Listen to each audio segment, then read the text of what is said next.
Los principales costos operativos que se dan dentro de la operación logística son los concernientes al costo de picking. Dependiendo del tipo de empresa del que estemos hablando, del tipo de producto que surtamos, hablamos desde un 45 hasta un 65% del total de la operación. Es altísimo, altísimo. Entonces, eso hace finalmente que estemos enfocados en cómo hacer más productivo esta labor. Otro dato muy importante que muchos de ustedes deben de sufrir en sus cadenas logísticas es el costo de última milla, el cual es muy, muy fuerte.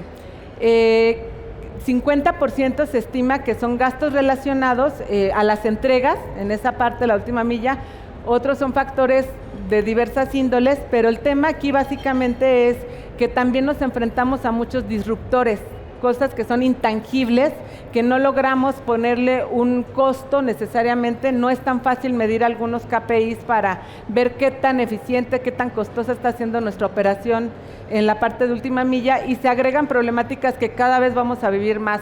Un mundo muy cambiante, problemas geopolíticos, rompimiento de las cadenas de suministro. Entonces, definitivamente, cuando se agregan todos estos factores, obviamente otra tendencia fuerte son las Smart City.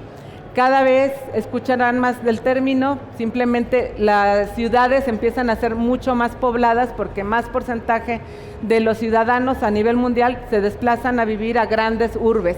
Esto crea una ciudad muy caótica, difíciles de gestionar. Entonces es donde empiezan a cobrar importancia distintos tipos de estrategia logística para poder darle batería a los productos que vamos a surtir hasta en nuestro mercado. Finalmente necesitamos garantizar entregas dentro de una manera rentable y con clientes satisfechos. Sin embargo, los microfulfillment son un concepto relativamente nuevo que surge en Estados Unidos. Surge dentro de la parte de los wholesalers, que son los grandes mayoristas de ventas de productos alimenticios. Es aquí donde surgen. Empieza a haber una serie de cambios de comportamiento. A ver, ¿les agrada a alguno de ustedes ir al súper a comprar la leche? Realmente no agrega tanto valor, tampoco tenemos tanto tiempo.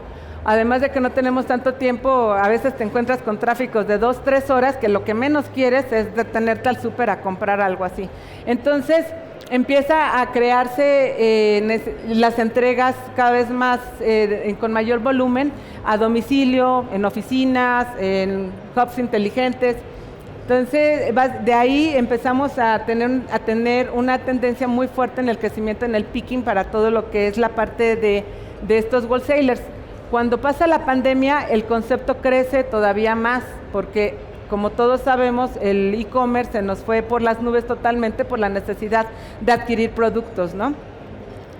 Ya empresas de mismo e-commerce y de farmacéuticas se dieron cuenta que era muy eficiente para las operaciones y comenzaron a adoptar esta parte de los microfulfillment. Y empezamos a hablar de las entregas en menos de una hora. Hay grandes jugadores como Mercado Libre, como Amazon, que hacen promesas de venta de menos de 2 horas, entonces y cada vez empezamos a hablar más de ello. Ahora, las Dark Store nacen aproximadamente en el 2010, nacen específicamente en el Reino Unido, y empieza también a haber la presión de cómo dentro de las grandes urbes tener la capacidad de llegar a tiempo, dentro de una manera rentable, aceptable, a entregar los productos a los clientes. Entonces empieza a adoptar espacios que son subutilizados para utilizarlos básicamente para efectos de poder surtir los pedidos. Las dark stores no están automatizados, a diferencia necesariamente, puede estarlo, pero realmente de una manera muy simple. Y una estrategia comercial y logística de cualquier empresa puede tener tantos microfulfillment y tantas tiendas de dark store como les sean necesarias, dependiendo de la estrategia que ellos tengan. Las principales características, la más relevante desde mi punto de vista, es que los microfulfillment están enfocados en cómo abatir el costo de picking. Como lo vimos al principio, entre el 45 al 65% del costo operativo se va en este tipo de labores, entonces es donde empieza a cobrar importancia. Obviamente, como está enfocado en abatir este costo, los centros de microfulfillment sí tienden a estar automatizados. Normalmente en Europa, en Estados Unidos, los grados de automatización son bastante altos, hablando que se puede sacar una orden surtida en 5 minutos para, con todo el proceso ya de logística de última milla, etcétera, entregar en menos de 1 hora en la puerta del cliente, en la puerta de la casa del consumidor. Una característica para un microfulfillment debe ser altamente escalable. Más adelante veremos algunos ejemplos y videos para clarificarlo. Son muy flexibles y muy modulares, porque de esa flexibilidad, valga la redundancia, depende el éxito en la estrategia comercial. Normalmente son mucho más rápidos de implementar que un centro de distribución tradicional. Las áreas que abarcan son más pequeñas y hablamos más o menos entre unos 500 a unos 3,000 metros cuadrados máximo, lo que requiere. Y sí o sí, el software y la inteligencia artificial son elementos indispensables para poder gestionar de una manera rápida y eficaz lo que pasa dentro de ese área de microfulfillment. En cambio, una dark store puede o no estar tecnificada, habitualmente no lo están. Para que ustedes lo ubiquen, una dark store es virtualmente como una tienda física, un Walmart, sin gente y sin cajas registradoras, que pueden operar durante todo el día. O sea, se puede estar haciendo labores de picking y básicamente una característica muy importante es que están enfocados totalmente a lo que es el surtimiento de productos de venta online. Es decir, no hay contacto con un cliente final en absoluto.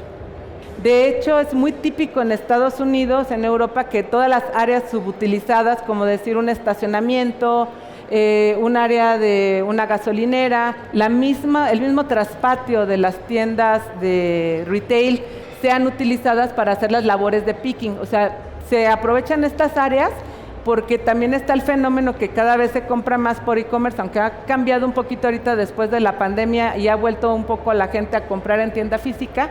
Hay espacios que son subutilizados, entonces es una manera de aprovecharlos y además de hacer directamente la labor de picking en la tienda, y eso eficienta los tiempos finales. En el caso de la dark store, como les comentaba, el contacto es exclusivamente para entregar ya la última milla, no hay contacto con un cliente final. En ambos casos la unidad logística es el ítem y básicamente en ambos casos la ubicación también es importante. Una marca puede tener 10, 20 centros de microfulfillment o en dado caso una dark store, dependiendo la ubicación geográfica a la que pretenda hacer la entrega.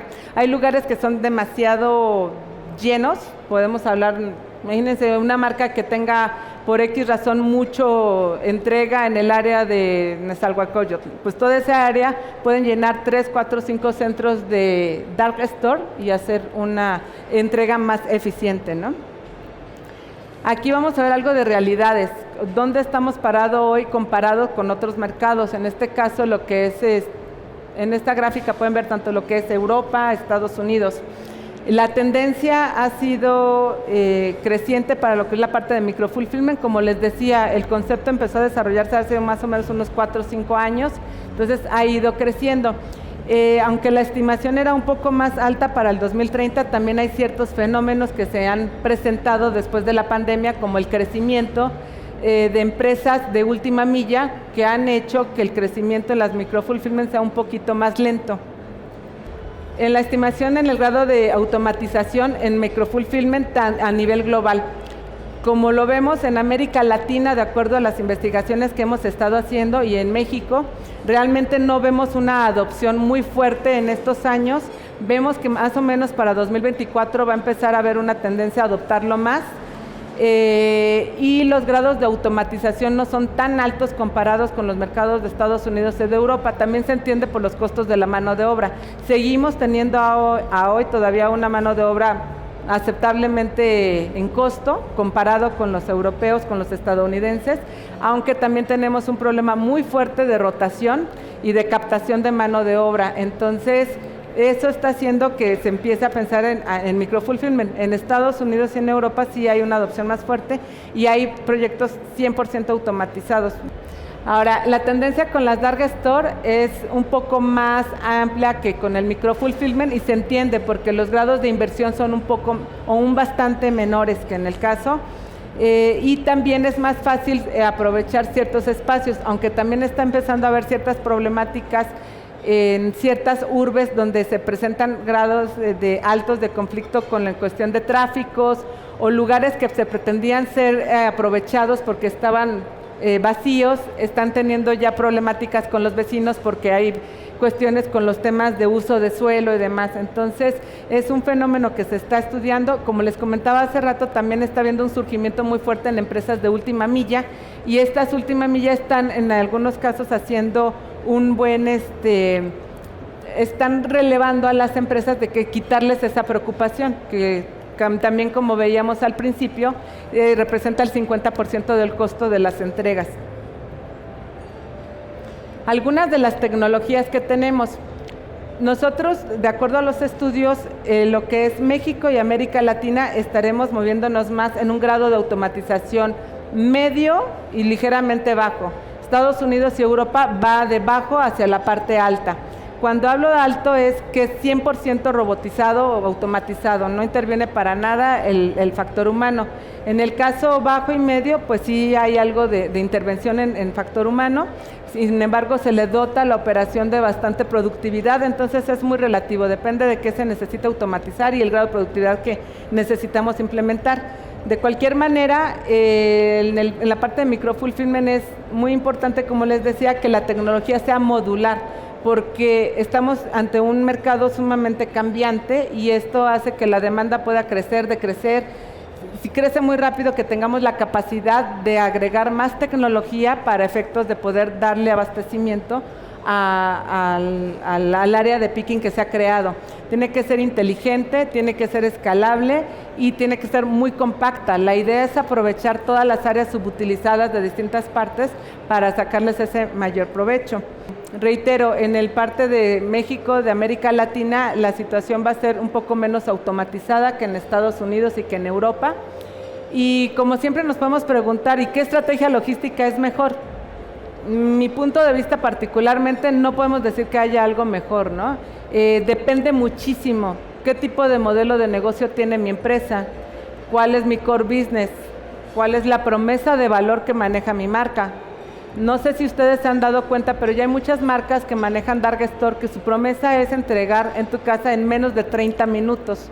Entonces, depende mucho de esa situación, que seas congruente en la promesa que le estás vendiendo a tu mercado con lo que realmente le estás entregando.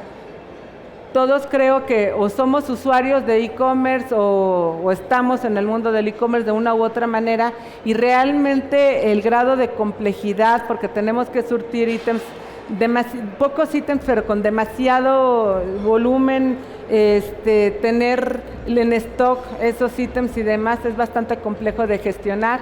Tener la capacidad de poder darle un producto a nuestro cliente en menos de una hora, de media hora, se vuelve muy complejo, y hacerlo dentro de una ciudad que está cada vez más problemática en cuestiones de tráfico, en cuestiones de cómo gestionas. Nunca tienes la certidumbre si sales y llegas en 2 horas, o se pasó una huelga y entonces no llegaste al compromiso que ibas. Entonces, ante todos esos desafíos, es parte de lo que tenemos que pensarlo. Como decía al principio, no es lo mismo estar en Estados Unidos, en Europa o en México y América Latina. Ese es otro de los factores que yo les invitaría a analizar. ¿Cuál es el ecosistema empresarial en el que se encuentran? Y ecosistema es todo. La facilidad que tengo a mis proveedores para conseguir los productos que voy a vender. Si mis proveedores están en Asia todavía, pues vamos a tener que sí o sí tener inventarios localmente, ¿no? Porque no podemos darnos el lujo de esperar 6 meses y que en el canal de Suez se haga un paro y entonces nunca llegó la mercancía, ¿no? Y cuando llega ya está fuera de moda, ¿no? Ya pasó la etapa. Entonces, todo eso es parte de lo que hay que analizar. Ecosistema empresarial también es mis clientes, ¿dónde están? ¿Dónde tengo que hacerles llegar el producto? Entonces, dependiendo de esas variables, tener la operación en uno o en varios EDIs puede ser una respuesta. Tener solamente microfulfillment combinado con un dark store, o definitivamente tener las dos en conjunto, o tener una combinación de todos. Es muy relativo, cada quien tiene que analizar, como les decía, cuál es el modelo de negocio, cuál es el promesa del valor de la marca, cuál es el ecosistema empresarial en el que nos encontramos inmersos.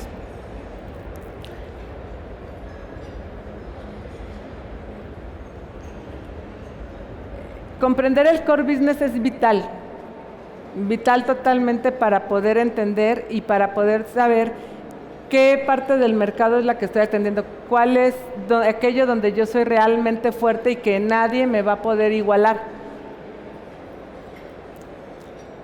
Sea cual sea la estrategia logística que nosotros estemos determinando, sí o sí, independientemente del tipo de negocio en el que estemos o el ecosistema, debe ser flexible, debe ser adaptable, debe ser precisa y ágil. Si no tenemos una estrategia que tenga la capacidad de amoldarse a una disrupción que hubo porque hubo una pandemia, porque ahora hubo guerra en una parte o simplemente porque no hubo manera de pasar un contenedor porque hay escasez de contenedores, entonces definitivamente no la vamos a hacer. La flexibilidad y la adaptabilidad son vitales para poder subsistir en nuestro ecosistema.